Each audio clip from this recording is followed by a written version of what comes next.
The blood trail in the snow was the only thing keeping Penelope Pierce conscious as she dragged herself forward, each movement sending white-hot agony through her left leg, where her uncle's bullet had shattered bone and torn through muscle.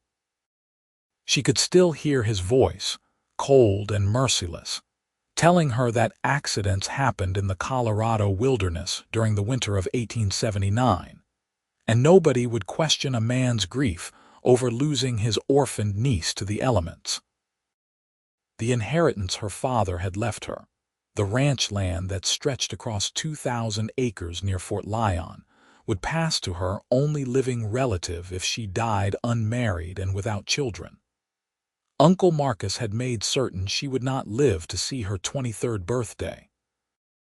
The wind howled across the frozen landscape, whipping snow into her face as Penelope collapsed against a bare cottonwood tree. Her fingers had gone numb inside her thin gloves hours ago, and the world tilted dangerously every time she tried to focus. She had trusted him.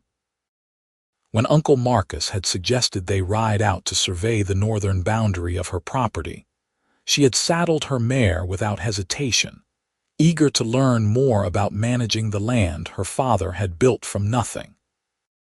The shot had come without warning, and before she could even scream, he had taken her horse and ridden away, leaving her to bleed out in the snow with nothing but the clothes on her back and the bitter taste of betrayal. She pressed her hand against the wound, feeling the warm wetness that soaked through her skirt. The fabric was frozen stiff now, crackling when she moved. How far had she crawled? A mile? 2? The ranch house was at least 15 miles southeast, an impossible distance for someone in her condition. Fort Lyon itself lay even farther beyond that. She had no idea if she was even moving in the right direction anymore. The sun had disappeared behind thick gray clouds, and the world had become nothing but endless white punctuated by dark skeletal trees.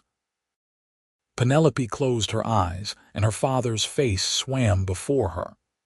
Samuel Pierce had been a hard man, made harder by the frontier, but he had loved her with a fierce protectiveness that had sometimes felt suffocating. He had taught her to ride, to shoot, to read the land and the sky. He had dreamed of seeing her married to a good man, of grandchildren running through the ranch house he had built with his own hands. Instead, she would die alone in the snow, murdered by the brother he had trusted to care for her after consumption had stolen his last breath 6 months ago. No. The thought blazed through her mind with sudden fury. No, she would not give Marcus the satisfaction. She would not let him steal everything her father had worked for, would not let him win. Penelope forced her eyes open and grabbed the tree trunk, hauling herself upright despite the scream of protest from her leg. She could see her own trail behind her, a grotesque path of crimson droplets and disturbed snow. If she could just keep moving, maybe she would find a trapper's cabin, a mining camp, anyone who could help her reach the law in Fort Lyon. The wind gusted hard enough to knock her sideways, and she stumbled, going down hard on her wounded leg. The pain was so intense that darkness swam across her vision, and for a long moment she simply lay there in the snow, unable to do anything but exist in that terrible space between consciousness and oblivion. The cold was starting to feel warm now, a seductive comfort that whispered promises of rest. Just close your eyes, it seemed to say. Just sleep for a little while. You have fought so hard and you are so very tired. Penelope did not hear the horse until it was nearly on top of her. The sound of hoofbeats in snow was muffled, dreamlike, and she thought at first that she was hallucinating. Then a shadow fell across her, and a man's voice, deep and urgent, cut through the wind. Jesus Christ, there is someone out here. Hands touched her shoulders, turning her over, and Penelope tried to focus on the face above her. Dark hair, she noted distantly. Dark eyes that widened with shock as they took in the blood, the wound, the obvious severity of her condition. A thick coat, well-worn but sturdy. A cowboy's hat dusted with snow. "Can you hear me?" The man's voice was closer now, his face inches from hers. "Can you tell me your name, Penelope?" Her own voice sounded strange, thin, and far away. "Penelope Pierce. Uncle Marcus shot me, left me to die. Don't let him get the ranch." The man's jaw tightened, and she saw something fierce flash in his dark eyes. "Nobody's getting anything except a rope around their neck if I have any say in it. I'm Yates Keller. I'm going to get you on my horse and take you somewhere safe, but this is going to hurt. Do you understand?" She managed a tiny nod, and then he was lifting her, and the pain was beyond anything she had imagined possible. She heard herself cry out, a raw animal sound that echoed across the empty landscape. And then his arms were around her, holding her against his chest as he carried her toward his horse. The animal, a big bay gelding, stood steady despite the smell of blood, and Yates managed to mount while holding her, settling her across his lap with her wounded legs stretched out as much as possible. "I have a Lyon shack about 2 miles west," he said, his breath warm against her ear. "I was checking on the cattle when I saw your trail. Thought maybe a deer had been taken down by wolves. Never expected to find a woman bleeding out in the middle of nowhere." Penelope tried to stay conscious, tried to focus on his voice and the steady rhythm of the horse beneath them, but the darkness kept pulling at her. She was dimly aware of Yates talking to her, asking her questions to keep her awake, but his words seemed to come from very far away. Time became strange and elastic, stretching and compressing until she no longer knew if minutes or hours had passed. The Lyon shack appeared suddenly out of the snow, a small, rough-hewn structure that looked like heaven itself. Yates dismounted with practiced ease, still holding her securely, and kicked open the door. The interior was sparse but blessedly warm compared to the brutal cold outside. There was a small stove in the corner, a narrow bunk against one wall, and supplies stacked neatly on crude shelves. He laid her on the bunk as gently as possible and immediately went to work, building up the fire. "I need to look at your leg," he said once the flames were crackling. "I need to stop the bleeding and see how bad the damage is. This is going to hurt worse than anything else so far." Penelope gripped the edge of the bunk, her knuckles white. "Do what you have to do." Yates pulled a knife from his belt and cut away her skirt and petticoat, exposing the wound. She heard his sharp intake of breath and knew it must be terrible. She forced herself to look, to see the mangled flesh and the white gleam of bone through the blood. Her stomach lurched, but she swallowed hard against the nausea. "The bullet went clean through," Yates said, his voice steadier than his expression. "That's good, means I do not have to dig it out.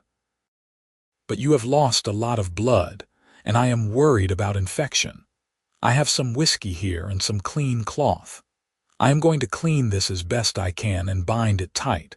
Then I am going to make you drink as much water as you can hold. After that, we will figure out what to do about your uncle." He worked with surprising gentleness for a man with such rough, calloused hands. Penelope bit down on the leather belt he gave her, and tried not to scream as he poured whiskey into the wound, washing away blood and dirt. Tears streamed down her face, and her body shook with the effort of holding still, but she did not pull away.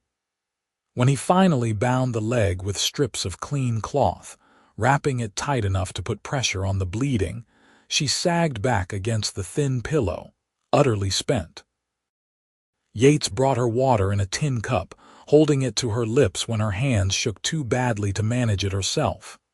"Small sips," he instructed. "Too much too fast and you will just bring it back up." "Why were you out there?" Penelope asked when she could speak again. Her voice was hoarse, ragged from screaming. "Checking cattle in a blizzard. I work for the Bar K Ranch," Yates explained, settling onto a 3-legged stool near the bunk. "We have winter range about 5 miles north of here." I was riding the boundary, making sure none of the stock had wandered too far in the storm when I crossed your trail. At first, I thought it was just another animal track, but then I saw the blood pattern.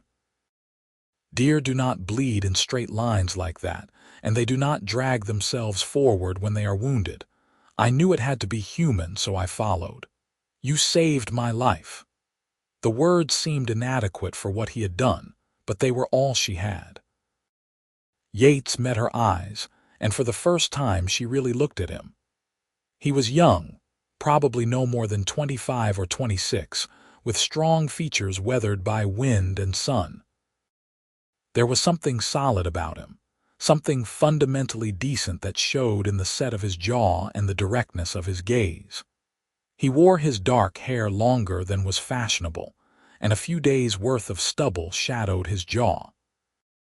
He looked like what he was, a working cowboy who spent his days in the saddle and his nights in lined shacks scattered across empty rangeland. "Your uncle," Yates said carefully. "You said he shot you and left you to die. Why would he do that?"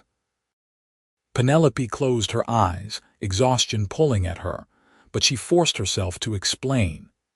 She told him about her father's death, about the ranch and the inheritance, about how Marcus had been so helpful and solicitous in the months after the funeral.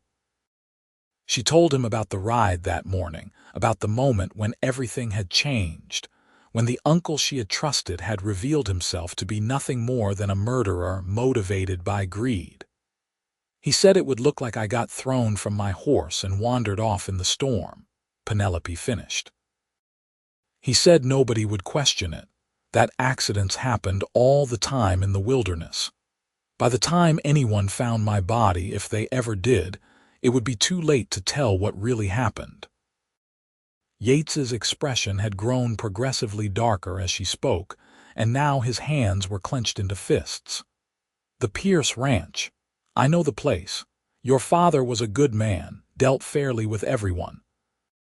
And Marcus Pierce has been sniffing around Fort Lyon for the past few months, acting like he already owned the spread. Some of the boys at the Bar K said there was something off about him, something that did not sit right. Guess their instincts were sound." "I need to get to the marshal," Penelope said. "I need to tell him what happened before Marcus can spin some story about my disappearance. If I just vanish, if my body is never found, he will inherit everything. The law will believe him because he is a man and because he is family. I am just an orphaned girl who could have done something stupid and gotten herself killed. You are not going anywhere until you are stable enough to travel," Yates said firmly. "Moving you now would just start the bleeding again, and you cannot afford to lose any more blood. We will stay here tonight, let you rest and regain some strength. In the morning, if you are able, we will ride for Fort Lyon together. It is about a day's journey from here, maybe a little less if we push hard. But I am not leaving you alone, and I am not letting Marcus Pierce get away with this." The certainty in his voice was deeply comforting. Penelope felt tears prick her eyes again, but this time they were tears of relief rather than pain. "You do not even know me. Why are you doing this?" Yates was quiet for a moment, his gaze dropping to his hands. "Because it is the right thing to do. Because your father deserved better than to have his brother murder his daughter for money. Because no woman should die alone in the snow while a coward rides away. Take your pick." He stood and moved to the stove, adding more wood to keep the fire burning hot. Outside, the wind continued to howl, and snow hissed against the single small window. Penelope watched him move around the small space, efficient and competent, and felt something unfamiliar stir in her chest. She had known cowboys all her life, had grown up around rough men who worked hard and played harder, but there was something different about Yates Keller. Something that made her feel safe in a way she had not felt since her father died. He made coffee in a battered pot and brought her a cup, then dug out some jerky and hardtack from the supplies. The food was plain and tough, but Penelope ate what she could. knowing she needed the strength. Yates sat on the stool and ate his own meal in silence, and she found herself studying him in the firelight. There was an economy to his movements, a self-contained quality that suggested a man comfortable with solitude. He did not fill the silence with unnecessary chatter, and she appreciated that more than she could say. "Tell me about the bar, Kay," Penelope said after a while, wanting to focus on something other than the throbbing pain in her leg. "How long have you worked there?" "About 3 years," Yates replied, leaning back against the wall. "I came out from Kansas after my parents died of fever. Did not have much to my name except a horse and my gear, so I signed on with the bar K and learned the cattle business from the ground up. It is good work, hard but honest. The owner, Mr. Kendrick, treats his men fairly and pays on time, cannot ask for much more than that. You have plans to stay, or are you just passing through?" Yates considered the question. "I have been saving my wages, thinking maybe someday I could get a small place of my own. Nothing fancy, just enough land to run a few head and build a house. But cattle prices have been depressed, and land is expensive, so it is slow going. For now, I am content where I am." Penelope heard the unspoken loneliness in his words, the quiet yearning for something more than a life spent in other people's bunk houses and lined shacks. She understood that feeling, the desire to build something permanent, something that could not be taken away by circumstance or cruelty. Her father had felt that same drive, had poured everything he had into the ranch that now hung in the balance.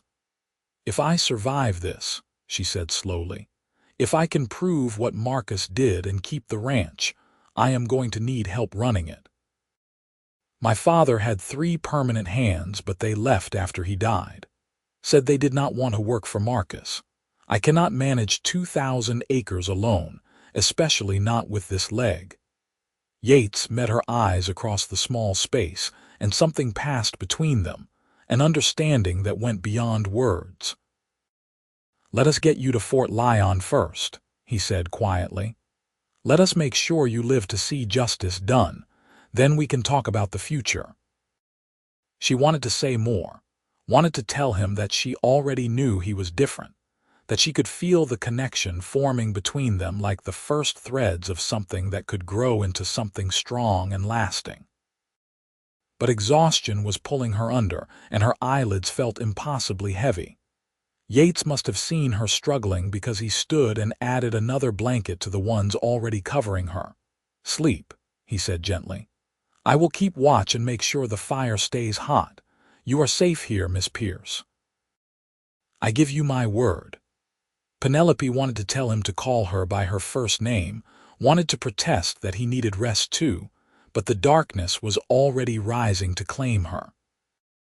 She surrendered to it gratefully, her last conscious thought that, for the first time in months, she did not feel completely alone.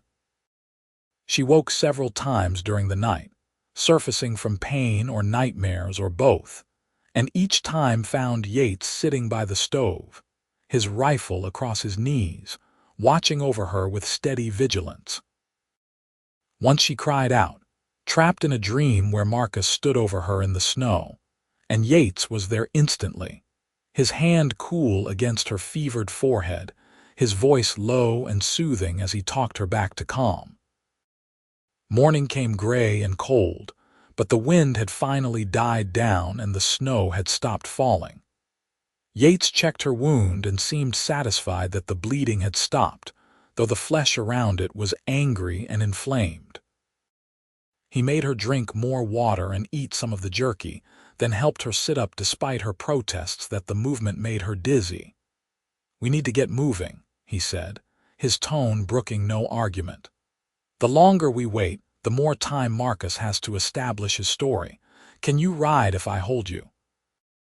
Penelope gritted her teeth and nodded. "I can do whatever I have to do." Getting her onto the horse was an ordeal that left them both shaking, but Yates managed it with the same gentle competence he had shown the night before. He settled her in front of him, her wounded leg supported as much as possible, and wrapped his heavy coat around both of them to share body heat. The bay gelding started forward at his command, picking its way carefully through the snow-covered landscape. The ride to Fort Lyon was a blur of pain and cold and the steady warmth of Yates behind her. He kept up a running commentary, pointing out landmarks and telling her stories about the ranch and the cattle, anything to keep her conscious and distracted from the agony in her leg. Penelope clung to his voice like a lifeline, forcing herself to stay awake, to stay present. She had come too far to give up now. They reached Fort Lyon in the late afternoon, the small frontier town appearing like a mirage out of the winter landscape. It was not much, just a collection of rough buildings clustered around a central street, but it had a marshal's office, and that was all Penelope cared about. Yates rode straight there, ignoring the curious stares of the townspeople who emerged to watch them pass. Marshal Robert Grimes was a weathered man in his 50s with shrewd eyes and a reputation for fairness. He took one look at Penelope and immediately sent someone running for the doctor, then helped Yates carry her into the office and lay her on a cot in one of the holding cells. "Now suppose you tell me what happened," Grimes said, pulling up a chair. "And do not leave anything out." Penelope told her story again, and this time Yates added his own observations about finding her trail and the condition she had been in. The marshal listened without interrupting, his expression growing grimmer with each passing moment. When she finished, he sat back and rubbed his jaw thoughtfully. "Marcus Pierce came into town yesterday afternoon," Grimes said. "Reported that you had gone riding alone despite his warnings about the storm and had not returned. He seemed right broken up about it, said he was organizing a search party to go looking for you at first light. Half the men in town volunteered to help." "That is exactly what he planned," Penelope said bitterly. "Make himself look like the concerned uncle, then act devastated when they found my frozen body somewhere out in the wilderness. Nobody would question his grief or his right to inherit." "Except you are not dead," Grimes pointed out. "And that changes everything. The question is, can you prove he shot you? It is your word against his, and he is going to claim you are lying out of spite or confusion or whatever story he can spin." "The wound," Yates interjected. "A doctor can tell it was made by a bullet, not a riding accident. And it is in a place where she could not have shot herself. That has to count for something." Grimes nodded slowly. "It is a start, and if we can find where the shooting took place, there might be evidence. Blood, shell casings, other signs of what happened. But it has been snowing, so the trail might be covered. Still, it is worth a look." The doctor arrived then, a brisk, efficient man named Dr. Harrison, who immediately shooed everyone out except for his assistant so he could examine Penelope properly. Yates paced the outer office like a caged animal until Harrison finally emerged an hour later, wiping blood from his hands. "She is damn lucky to be alive," the doctor announced. "The bullet fractured her femur and tore through a lot of muscle and soft tissue. I have cleaned and stitched the wound, but infection is a serious risk, especially given how long she was exposed to the elements. She is also severely dehydrated and hypothermic. She needs complete bed rest for at least 2 weeks, probably longer. Moving her at all could restart the bleeding or disturb the bone." "Can she testify?" Grimes asked. "If I bring Marcus Pierce in, can she tell her story in front of a judge?" "Not for several days at least," Harrison said firmly. "Right now she needs rest and fluids and careful monitoring. Push her too hard and she will relapse, and then you will have no witness at all." Yates felt frustration rise in his chest. "So Marcus just walks around free while she lies there helpless. What is to stop him from trying to finish what he started?" "He will be watched," Grimes promised. I will make sure someone keeps an eye on him at all times, and I am going to ask him some questions, see if his story holds up under scrutiny. But Mr. Keller is right. We cannot take any chances. I want one of you in that room with Miss Pierce at all times until this is resolved." "Doctor, can you arrange that?" Harrison nodded. "I am keeping her here at my clinic for now. It is easier to monitor her than if she was at the hotel. I have a room with a lock on the door, and there is space for someone to sleep on the floor if needed. Mr. Keller, I assume you are volunteering." Yates did not hesitate. "Yes, sir. I am not leaving her unprotected." He spent that night and the two that followed on a bedroll next to Penelope's cot, his rifle always within reach.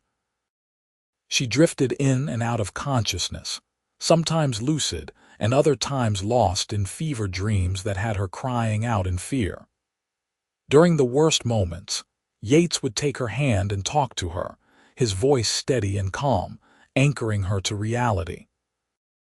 He told her about growing up in Kansas, about his parents and their small farm, about the dreams he had carried west after their deaths. He told her about the vast, empty beauty of the rangeland, about nights spent under stars so bright they seemed close enough to touch, about the deep satisfaction of good hard work done well.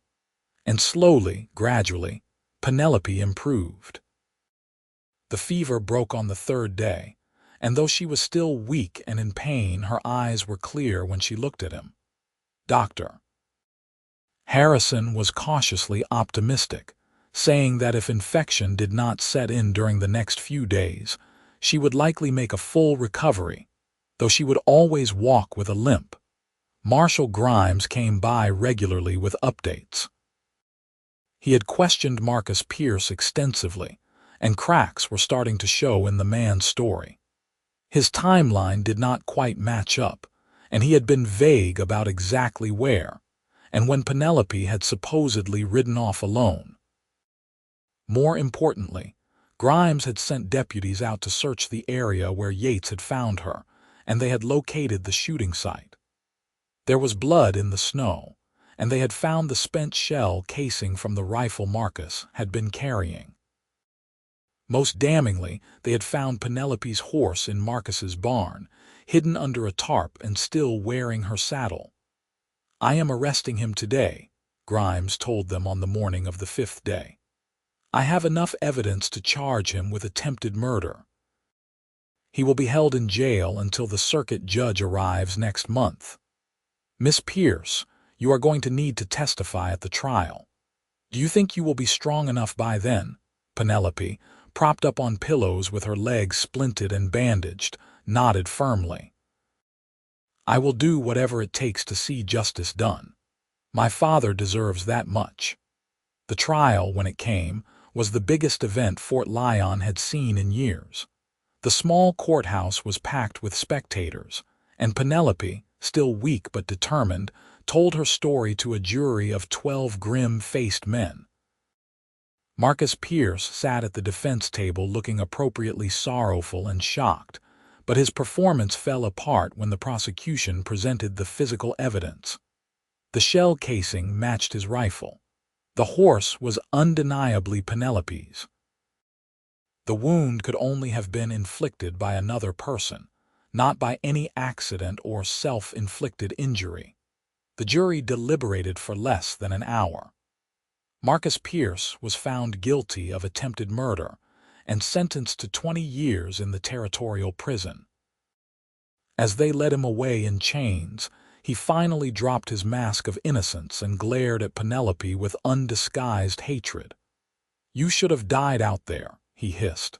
"That ranch should have been mine." "The ranch belongs to the person my father wanted to have it," Penelope replied, her voice steady despite the fury burning in her chest. "And that person is not you. You threw away your freedom and your soul for land you will never touch again. I hope it was worth it."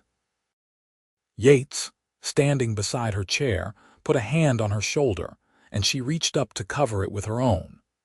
The gesture did not go unnoticed by the townspeople, and she saw knowing smiles exchanged among the women who had come to watch the proceedings. Recovery was slow, but Penelope was nothing if not determined. Dr. Harrison had been right about the limp. Her leg would never be quite the same, and she would need a cane for the rest of her life, but she could walk and ride, and that was enough. Yates stayed in Fort Lyon during her convalescence, taking odd jobs to pay for his room and board, and visiting her every day without fail. Their conversations ranged from practical matters like ranch management to deeper, more personal topics. She learned about his quiet dreams and the losses that had shaped him. He learned about her childhood with a father who had been both loving and demanding, about her education at a boarding school in Denver, about her determination to prove she could run the ranch as well as any man. Spring came early that year, melting the snow and coaxing green shoots from the frozen ground. By the time Penelope was ready to return to the ranch, the world had been transformed. Yates drove the wagon that carried her home, and she felt her throat tighten when the familiar buildings came into view. The place looked shabby after months of neglect, but it was still standing, still hers. "I am going to need help," she said as Yates helped her down from the wagon. "Real help, not just hired hands who come and go. I need someone who will treat this place like it is their own, who will care about it the way my father did." Yates met her eyes, and she saw her own feelings reflected there, the connection that had been growing between them since that first desperate night in the Lyon shack. "I told Mr. Kendrick I would not be coming back to the Bar K," he said quietly. "Told him I had found something better."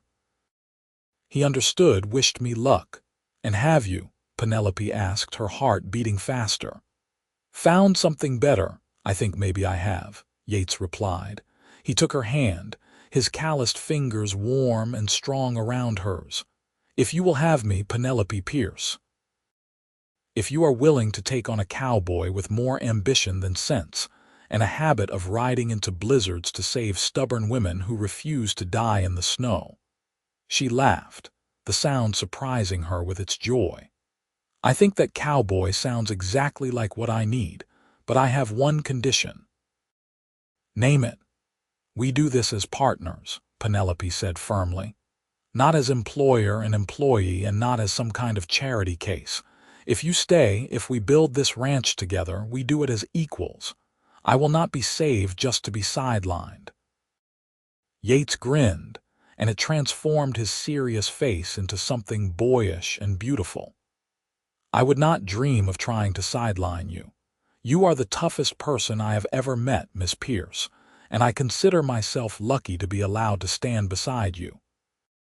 They were married that summer in the small church in Fort Lyon, with half the town in attendance. Dr. Harrison gave Penelope away, and Marshall Grimes stood up as Yates's best man. It was a simple ceremony, but Penelope had never felt anything more profound than the moment when Yates slipped a plain gold band onto her finger and promised to love and honor her for all his days. The ranch thrived under their joint management. Yates handled the physical labor and the day-to-day operations, while Penelope managed the books and the business dealings. They hired back 2 of the hands who had worked for her father, good men who respected Penelope and came to respect Yates as well. Within 2 years, they had doubled the herd and expanded their grazing range. Within 5, the Pierce Ranch was one of the most successful operations in southeastern Colorado. Their first child, a son they named Samuel after Penelope's father, was born in the spring of 1882. He had his mother's dark hair and his father's steady eyes, and he filled the ranch house with noise and laughter. 2 years later came a daughter, Emma, who inherited Penelope's stubborn determination and Yates's quiet competence.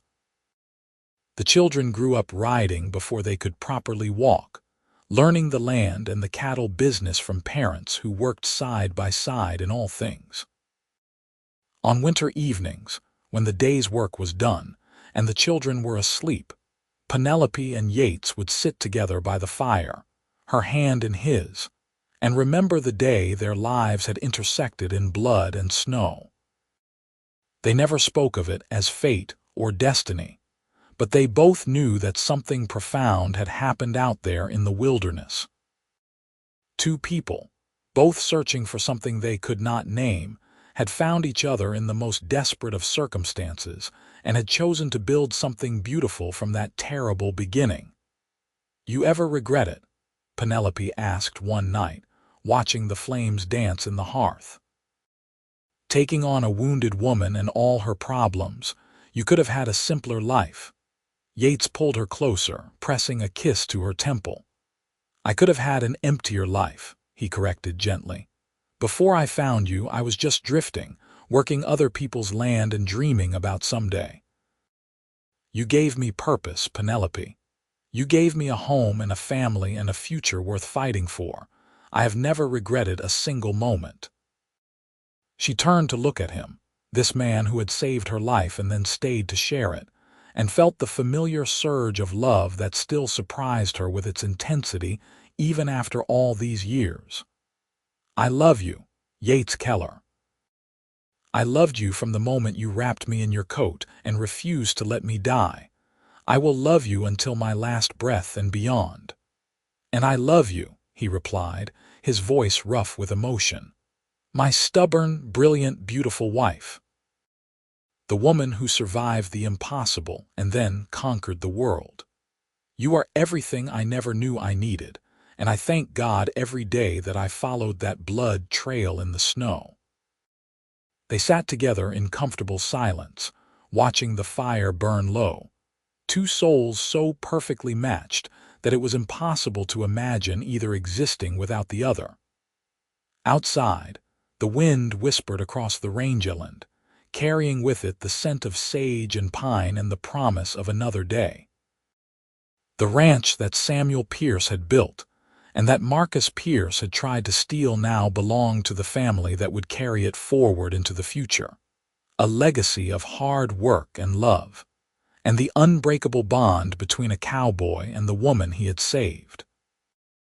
Years passed, measured in seasons and cattle drives and the gradual graying of hair. Samuel and Emma grew into capable adults who loved the ranch as much as their parents did. Samuel married a schoolteacher from Fort Lyon, a smart, practical woman named Catherine, and brought her home to the ranch where she fit in seamlessly. Emma, always more adventurous, studied veterinary medicine in Denver and returned to become the first female veterinarian in the region, caring for the ranch's livestock and those of neighboring spreads. More grandchildren came, filling the expanded ranch house with the sound of running feet and delighted laughter. Penelope, walking with her cane but still sharp as a tack, taught them to read and figure and understand the business side of ranching. Yates, his hair gone silver but his hands still strong, taught them to ride and rope and treat the land and animals with respect. They celebrated their 25th wedding anniversary with a party that brought people from 3 counties. The ranch had become more than just a successful business. It had become a symbol of what could be accomplished through determination and partnership, a place where hard work was rewarded, and where family was defined not just by blood but by loyalty and love. On the morning of their 30th anniversary, Penelope woke before dawn and found Yates already awake beside her, watching her with the same expression he had worn on their wedding day. "What are you thinking about?" she asked, reaching up to touch his face. "I am thinking about how lucky I am," he replied simply. "I am thinking about a terrified young woman bleeding in the snow and a cowboy who almost rode past her trail. I am thinking about how different our lives would be if I had been 5 minutes later, or if I had decided to head south instead of west that day. I am thinking about all the tiny choices and chances that brought us here, to this moment, and how grateful I am for every single one." Penelope felt tears sting her eyes, We have built something good here, have we not? Something that will last long after we are gone." "We have built something extraordinary," Yates agreed. "And we did it together just like you insisted all those years ago, as partners, as equals, as two people who refused to let the worst moment of their lives define them." They rose together and walked out onto the porch, watching the sun rise over land that stretched as far as the eye could see. The ranch was quiet at this early hour, peaceful in a way that never failed to move Penelope. Cattle grazed in distant pastures. Horses nickered softly in the corrals. Smoke rose from the bunkhouse where the hands were waking for the day's work. This was what her father had dreamed of, Penelope thought. Not just a successful ranch, but a legacy that would endure. A place where family and honor meant something, where people worked hard and were rewarded fairly, where the land was respected and cared for. Marcus had tried to steal that dream, had been willing to murder for it, but he had failed. The ranch had survived, had thrived, because of the strength and determination of two people who had found each other against impossible odds. Yates put his arm around her shoulders, and she leaned into him, still marveling after all these years at how perfectly they fit together. The scar on her leg ached some mornings, especially when the weather was changing, but she had never resented it. That scar was a reminder of how close she had come to losing everything, and how much she had gained by refusing to give up. Their children and grandchildren began to stir as the sun climbed higher, and soon the ranch house was filled with the familiar chaos of breakfast and work assignments and affectionate arguments. Penelope and Yates sat at the head of the long table they had built together, surrounded by the family they had created, and exchanged a look that needed no words. This was what mattered. Not the land or the cattle or the money in the bank, though all of those things were important. What mattered was the people gathered around this table, the generations that would carry the ranch forward, the love that bound them all together. What mattered was that a young woman had refused to die in the snow, and a cowboy had refused to ride past her trail, and together they had built something that would outlast them both. As the day unfolded with its usual rhythm of work and laughter and small domestic joys, Penelope found herself thinking about the girl she had been 30 years ago, bleeding and alone and certain she would die before seeing justice done. That girl could never have imagined this life, this abundance of love and purpose and belonging. She had been so focused on survival, on making it through the next hour and the next, that the future had seemed like an impossible luxury. But here she was, surrounded by proof that survival was only the beginning. The real victory was in what came after, in the choice to take the broken pieces of a shattered life and forge them into something beautiful and strong. The real victory was in finding someone who would stand beside you through all of it, who would hold you up when you could not stand alone and celebrate with you when triumph finally came. That evening, after the work was done and the grandchildren had been tucked into bed, Penelope and Yates walked out to the small family cemetery on the hill overlooking the ranch. Samuel Pierce was buried there, along with Yates's parents, whose remains they had brought west years ago, and several beloved ranch hands who had become family over the decades. They stood together in the fading light, and Penelope rested her hand on her father's headstone. "We did it, Papa," she said softly. "We kept the ranch and made it thrive. We built the family you always wanted for me. I hope you are proud." Yates squeezed her hand. He would be proud. How could he not be? You took everything he taught you and built something even greater than he imagined. You survived the impossible and turned it into something beautiful. They stood in silence for a while, watching the stars begin to appear in the darkening sky. The wind rustled through the grass, and somewhere in the distance, a coyote called to its mate. The land stretched out below them, darkening as night fell, and Penelope felt a deep sense of peace settle over her. She had been given a second chance at life that terrible day in the snow, and she had made the most of every moment since. She had loved deeply and worked hard and built something that would endure. She had raised children who knew the value of honesty and integrity and partnership.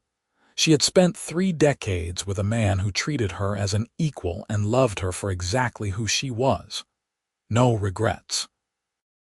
Yates asked, echoing her question from so many years ago. No regrets, Penelope confirmed. Only gratitude. For you, for our family, for every single day I have been given. That cowboy who found my trail in the snow gave me more than just my life. He gave me everything I never knew I needed. And that wounded woman in the snow gave me exactly the same, Yates replied, pulling her close. She gave me a home, a purpose, and a love that has made every day since worth living. We saved each other, Penelope.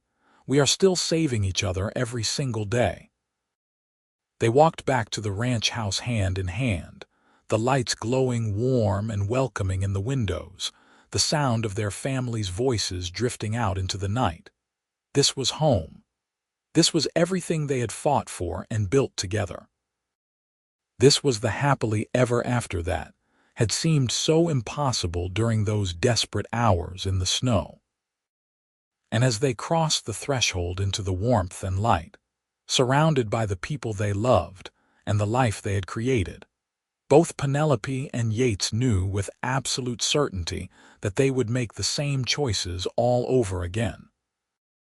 Every difficult moment, every challenge overcome, every sacrifice made had led them here, to this perfect ordinary evening, and they would not change a single thing. The ranch continued to prosper under their guidance and eventually under their children's management. When Penelope and Yates finally grew too old to work the land themselves, they sat on the porch and watched the next generation carry on the legacy, secure in the knowledge that everything they had built would endure. They died within months of each other, the way long married couples often do, each unable to imagine existence without the other. They were buried side by side on the hill overlooking the ranch, their headstones simple but elegant, marking the final resting place of 2 people who had found each other in the most desperate of circumstances and had chosen to spend their lives building something beautiful together. The ranch still stands today, passed down through generations, a testament to what 2 people can accomplish when they refuse to give up and when they choose to face the world as partners. And on winter nights, when the wind howls across the Colorado plains and snow falls soft and silent, the current residents sometimes swear they can see 2 figures standing on the hill, hand in hand, watching over the land they loved so well.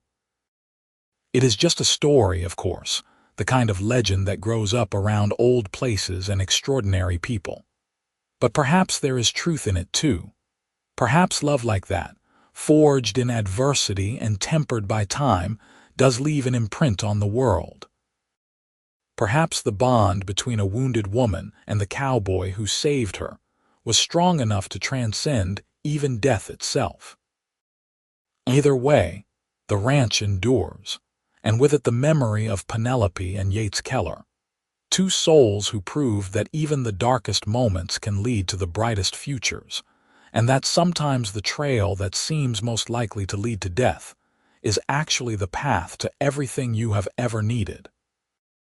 Their story is one of survival and justice and the triumph of good over evil, but more than that, it is a story about love. The kind of love that sees someone at their worst and chooses to stay. The kind of love that builds empires from nothing and turns strangers into soulmates. The kind of love that lasts not just for a lifetime, but for all the lifetimes that follow, echoing down through generations in the form of strong hands and determined hearts, and an unwavering commitment to doing what is right, no matter the cost. That is the legacy of the cowboy who followed a blood trail in the snow, and the woman who refused to die. Not just a ranch or a family name, but a living testament to the power of human connection and the extraordinary things that become possible when two people decide to face the world together. As partners, as equals, as two halves of one perfectly matched whole.